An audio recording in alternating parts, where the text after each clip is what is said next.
Well, one of the dominant issues at the investment conference is around the conflict in Ukraine. The business community is calling for cessation of hostilities in Ukraine.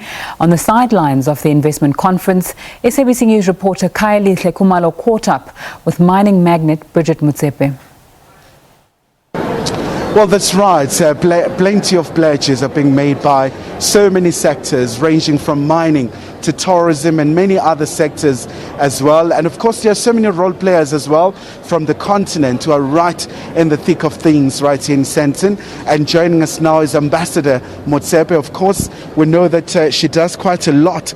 Mining is one of the primary areas where she's based.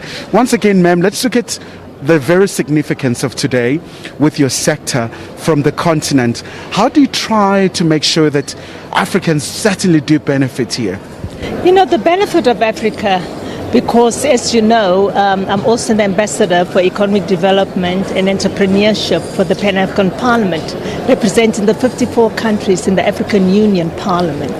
The issue here is the bulk of the minerals that produce your cell phones, iPads, planes, helicopters, cars, you name it, comes from Africa. Any other end product that is imported, 90% of it is from our minerals. But beneficiation is not key. We have to produce the end product here. And what I like about the Pan-African Parliament, it was a parliament that was created for economic integration.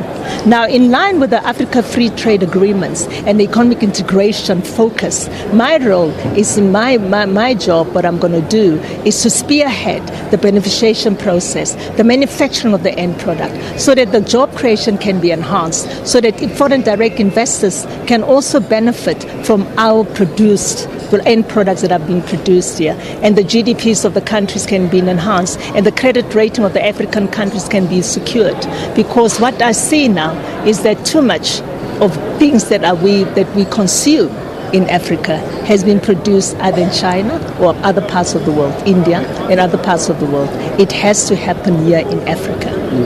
And just let's look at the mining sector. I mean, this is quite a very important moment for South Africa because with COVID-19, it hasn't been an easy ride. But in as far as mining is concerned, especially in the continental perspective, how is it doing now since we're seeing slowly we're recovering from being in the doldrums due to the pandemic?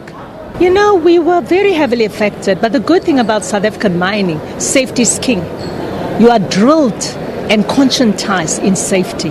So the mining industry was so unique when we all mobilized our efforts, because we also have our own mining clinics. So in our mining clinics, we went into helping the rural communities that didn't have clinics when COVID was killing so many people.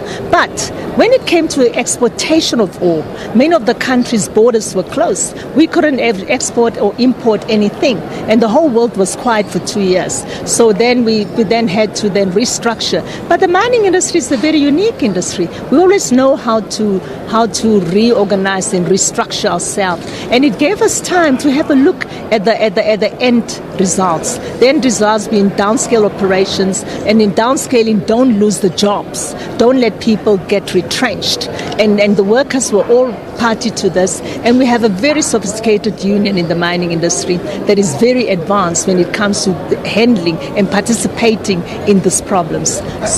And just maybe before I let you go, obviously the geopolitical tension, we see this Russia-Ukraine conflict. Just in terms of the investors' sentiment, obviously everybody's on the tenterhooks whether how is it going to go, especially now since we're telling ourselves that COVID now is on the wane, but now there's a new global challenge. How are people feeling within your sector? I hope the European Union and the G7, that when they meet this week, they'll come up with solutions. We definitely have to have an end to this war. We cannot continue. I remember I personally built a $500 million mine for Eurochem in Russia. So I'm very familiar with, what is happening in that area, part of the world. And one of my partners, in the chrome sector, was a company from Kazakhstan, and we then owned Shaft Sinkers, which is the company that builds mines all over the world that we own. And all I'm saying is that we really need to get our world back, and we can't afford a potential threat to nuclear, So this has to stop. And I'm sitting on the BRICS Business Council, and we are the BRICS members of Business Councils are also trying to echo the voice of conscience to the politicians in terms of the way forward. And it cannot just be a political solution. The business people of the world, confederations of the world, stand up.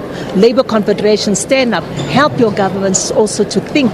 At least we have NETLEC in South Africa, and in NETLEC, organized business, organized labor, and the government, rural community, civil society, and government together always come up with a solution in terms of how to handle a crisis. But we don't have NETLEC in that part of the world, but we have it here. So I'm just saying, President Ramaphosa and all the presidents of the world, please unite towards peaceful solution for Russia. Russia will listen a lot to South Africa. May I remind South Africans, a lot of our South African leaders come from Russia. They were there in Russia. Russia helped a lot. So why can South Africa not play a role in terms of participating in the mediation process? We have a very prudent, intelligent President Mbeki, who also was there.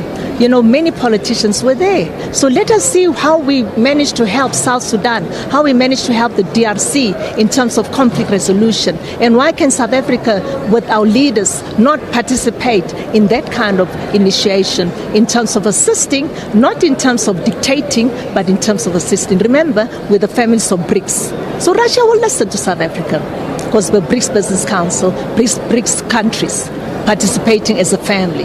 So South Africa can play a role. And maybe South Africa might be the meaningful role that we can share in how we had, under Mbeki's rule and Mandela's rule, abided and assisted the African continent in conflict resolution. All right, ma'am, thank you so much indeed for your time. So quite a lot of expectations here, but apart from that, during the course of the day as well, we're going to hear from so many sectors that are here, making sure that they pledge to support South Africa's economy. But also it's quite important for the continent. You do have instruments like the Continental Free Trade Area that is meant to harness intra-trade within the continent. With that, back to you in studio.